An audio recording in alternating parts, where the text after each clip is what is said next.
I'm a woman on my own with young girls to feed, says Asmaa al-Belbasi. This is how desperate she and other Gazans are for bread.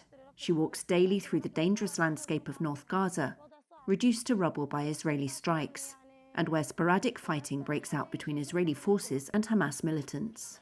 Aid agencies say famine still looms here, though some bakeries have reopened and supplies are improving. It's an hour to the bakery and an hour home, she says. We need to get to this area but can't by car because the roads are all blocked with rubble from strikes. The sun beats down and you find a long queue there from the morning and you're exhausted by the time you return, all for some bread. Restoring Gaza's bakeries and ensuring a regular supply of flour, water and fuel will be crucial to stopping famine.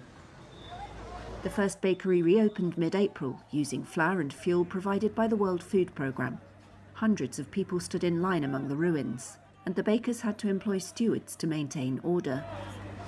Out of 5 run by Camel Ajur bakeries, it's the only one back up and running. Though the need is so high, they're running a 24-hour operation, says the bakery's administrator, Karam Ajur. We suffered a lot of damage. More than 80% of our equipment across all our branches in the Gaza Strip. But with God's help, as much as possible, we were able to retrieve some of it and operate to provide for the people and produce bread.